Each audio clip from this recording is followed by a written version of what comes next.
Welcome back, everybody. It's another episode of Important Work. I'm your host, Chris Angel, and I'm here with my guest today, Hani Mourra. Hani, did I say that right? Is it Mourra? Got it. Yeah, Oh, Mourra. Like, give me some nailed Mourra. Give me some Mourra content. Give me some Mourra. I like it. Hani, I met you. I'm in a mastermind group, and I was looking for how to find a video that has that progress bar on it, where like it's animating across the screen as the video is getting closer to the end. And somebody said, check out repurpose.io. I checked it out. My mind was blown, and I look, frankly, I don't know if you're actually manning your chat bot on your website, but somebody was interacting with me, and it was you. Get out of here! It was me, actually. Yeah. I mean, it said your name on it, so I was like, well, it could be, but I don't know. And anyway, I was like, this is awesome. By the way, would you want to be on the show? And you said yes, and so here we are talking about repurpose.io. So. Well, let's just start there. Like, tell everybody like what repurpose.io is, and then we can dive into your backstory. Yeah, repurpose.io is a platform that helps you take your content, one piece of content you create it once, and it helps convert it into different formats and distribute it across social. And the whole point being is that you want to get your content in front of as many people, as many eyeballs or ears as you can. And the key, the focus of Repurpose is it does it automatically. So you're not spending hours downloading, converting, uploading to different platforms. That's the key, is it's the automation aspect of distribution. And it's not your typical social media. It's 100% focused on audios and videos. So it's really designed for content creators who either start with audio podcasts or videos or live videos. Yeah. Get you on different platforms automatically. Those of you guys listening that have been through any of my coursework, my free course, or any of just my content, like I love starting with video because it's the most flexible medium to repurpose. You can transcribe it, you can rip the audio and create a podcast out of it. Like, there's a lot of things you can do with video. And so when I found Repurpose, like I said, my mind was blown because you could do a lot of the stuff that we teach using Repurpose. What were the challenges? You created this product obviously out of a problem that you saw. What were the problems you were seeing? Yeah, I mean, we talked a little bit before we recorded, but basically I got started with solving my own problem as a video blogger way back in 2009 or so. I was making WordPress plugins, uploading videos to YouTube, putting on my blog. Long story short, I was solving my own problem of just doing this monotonous task of just going to YouTube, copying the embed code, make a blog post, stuff that's a waste of my time. So I wrote a plugin for WordPress that automates that. And then as we got that out to people, they're like, oh, I love this. Can you do the same thing for podcasting? Can you do the same thing for Facebook Live? So we started kind of listening to what other users wanted. And then it got to the point where WordPress can only do so much. So people ask, can you do more? Can you take audios into videos? Can you go videos into audios, etc.? And that's how Repurpose was born. It was solving the problem of pushing content across different platforms in an automatic way. And it all stemmed from users who, users of our WordPress software telling us, we want more. We want to automate even more. Can you do that? And it's actually very challenging because my expertise was in WordPress, very comfortable in WordPress. Once you go to your own kind of online platform where you have to have your own servers and databases and stuff, it's a whole new challenge. But I was excited and motivated, and that's I just jumped into it. I'm so glad you went all in, because I'm like, I saw the possibilities, and I'm like, oh yeah, this is amazing, so good. I feel like if any of you have spent any time trying to record a video on your phone, I love to use my phone. It's super accessible, right? But then you have to get that phone up somewhere in the cloud. You got to get it up to YouTube. You've got to get it from Facebook into like all of that. The buffering alone would drive you insane, right? Right. To like the amount of time it takes to export a video file to something else is crazy. Let alone like what's cool about with Repurpose to video to podcast is creating that waveform, the animated waveform over the top of a designed image. Like, the design alone would be a pain, but Repurpose does that. Yeah. It's so cool. Upload your own templates if you want to. It gives you templates to choose from. Yeah. Got animated waveforms. So it's really focused on the motto of like kind of create it once and publish it everywhere. Yeah. And if you're comfortable making video as your starting point, awesome. If you're comfortable creating audio, which, you're shy of the camera, no big deal. We still have tools that let you take your audios into videos and still Right. distribute them to platforms. Yeah, there you go. That's it. Yeah. No, that's perfect. Okay. So, if you guys want to learn more about repurpose.io, we'll link that up at the end here. But so Hani, take me into like, I want to know the entrepreneur side of things now, not so much the tool, but like Hani's journey through this important. I feel like this is important work. I don't know if you feel like this is important work, but This is what I love. It's almost whatever work I've been doing 3-4 years ago with the WordPress was leading me up to where I am today. And this is where I wanted to be. The WordPress stuff was just kind of got me started. Yeah. There's still products, they complement Repurpose, but that was the journey of learning how do you create a software, sell it, and support it. I've never done that before. And once we figured that it was a WordPress software, it was in a self-contained environment, meaning like I don't have to manage servers, etc. It was like, okay, I can do this. You kind of build a level of confidence. Okay, what's the next challenge? And let's create another plugin. Then when I got to Repurpose, it was like a big step up. It was like, how do I build this from scratch? Like, I don't have WordPress to build on top of. I'm building everything from scratch, databases, servers, backups. How do I do this? I was just like, where do I start? And that was a challenge, but I loved the idea of where it was going. And it was just like, okay, let's break it down.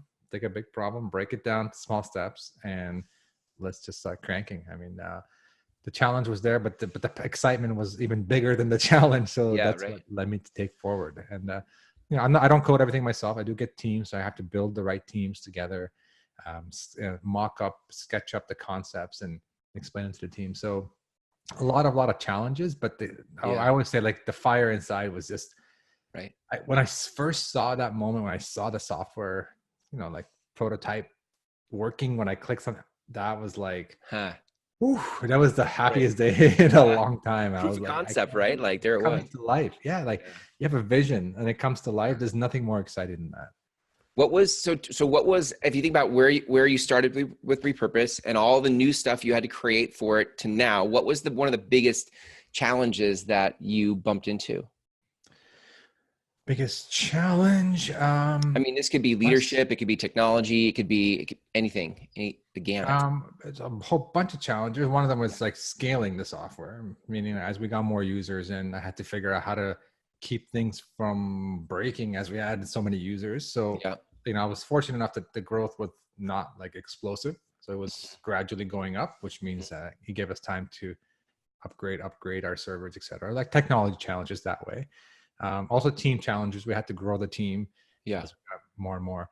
But to me, that's the area I'm struggling in. I say struggling, but I need to improve on is communicating the value in a clear, concise way on our like marketing pages or in our training videos. Actually, I'm pretty good at training videos, but in our marketing pages, I feel I get too excited with the tech and I focus too much on what the tech can do. Yeah. Less on what the value is to the user. So, I guess showing and demonstrating the value in our sales copy, marketing copy, that kind of stuff is an area that it's always been a challenge. I'm a tech guy, right? So I love that. Oh, you can do this, this, and this, but it's not about what it can do. It's like how it can help the end user, right? It's such a, I don't know. I feel like there's something brewing for me that is like a way to call this, a way to talk about this, because it's so common for us to, when we think about how do we communicate what it is we do, there's this disconnect that happens. It's like we can do the work, but we want to translate it to like somebody else and what this means for that. Like there's this disconnect, and it's universal almost. Because I keep running into it. It was true for me, but I run into it with others as well. But so how did you turn the corner on beyond just the hustle or the passion and to see it through? Like what were some tangible, let's say the teamwork thing, because that's interpersonal. Like how did you turn a corner on building the team? I mean, I got to the point where I felt like we needed to be growing fast, like adding more stability, more features faster. So, I mean, I've had issues in the past hiring teams and brand new people. So, one of the lessons I learned back then was don't when you hire somebody new, don't just say here, build this whole software, go. Right. It's like overwhelming for them, and it's also you gotta clearly communicate what you want. And And I learned that clearly communicate, and then B, break it down. Everything needs to be broken down. A problem, break it down into smaller problems. Solve the one problem, and then add the second piece and second piece. So we did that with the team as well. I didn't want to hire too many people at first because it's overwhelming. So it was me and somebody else. And then when we added the third person, it was I asked our main developer, I said, listen, do you know somebody who has the skill sets? You know the software inside out, who has similar skill sets as you. So he recommended somebody. I interviewed them. We did some small tests. So give them, can you add this one thing? Took them some time. They figured it out. I got some confidence. He got some confidence. Okay, now let's add this. So I didn't throw a lot at them at once because it overwhelms them. And then B, your expectations are, hey, build this whole feature. And they don't really see the whole vision yet, especially when they're starting off. So kind of breaking it down into smaller chunks. It's something I learned over time. Whether it's a problem, whether you're hiring somebody new, just take something big, big feature, big problem, break it down. Okay, let's solve this piece first, and then let's solve this, and let's solve this, and we'll work our way to a solution. That's really even good. Repurpose itself, like the platform itself was, I want to make, and it started off as literally only for taking audio to video. That was the main goal. I would take an audio podcast into a video.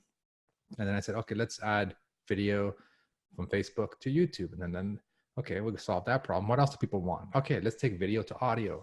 And then now we can add captions and we can, so it progressed. It's not like I tried to build this whole thing. I just said, let's build the key problems that people are having. How did you, when I start to see, I don't know, I think people are wired differently. I'll tend to see like a lot of it at once. I'm like, oh, I could do this and I could do that. And then I have this huge like task of something to build. How do you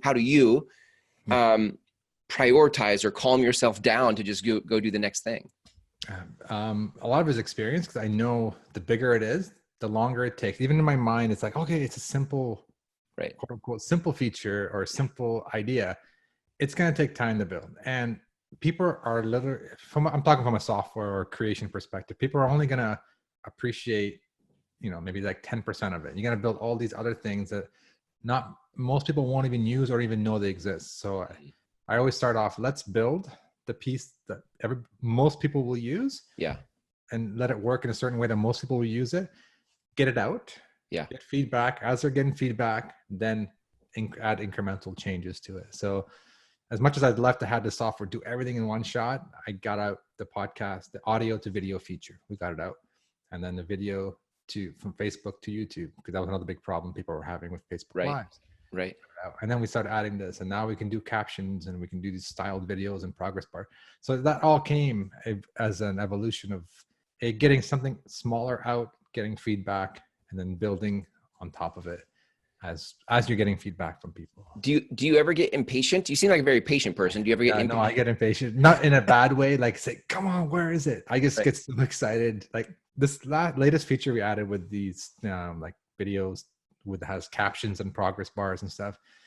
That was the most exciting feature we've built since the beginning. And this came out about a month ago. And it took us honestly 3 months. And in my mind, it was like, it should have been weeks. In my mind, I said, oh, it's going to take us a few weeks. It's pretty straightforward. But I was tweaking and optimizing. I wanted this perfect. I wanted to look good on Instagram, look good on this platform, that platform. This has to be a little bit lower in the progress. Like I did pick too much, which I'm glad I did, because it looks really good now, and the flow is very easy to use.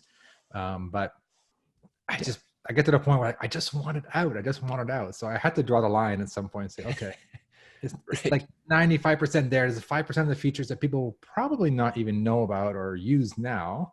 Let's get it out. And then now we're adding the incremental changes for August. So good.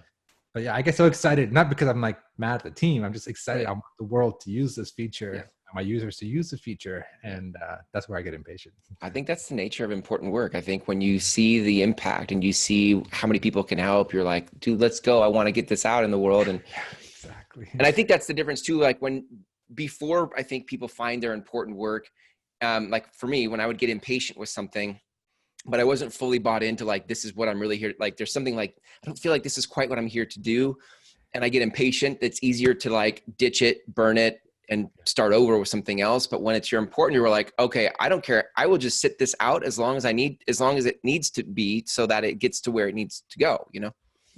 And I believed in this, like this new feature. Like I remember spending like taking screenshots on my phone and measuring with a ruler what's the ratio of the text to here, because I want to make sure that when you share from IGTV to Instagram, they're little like those silly details.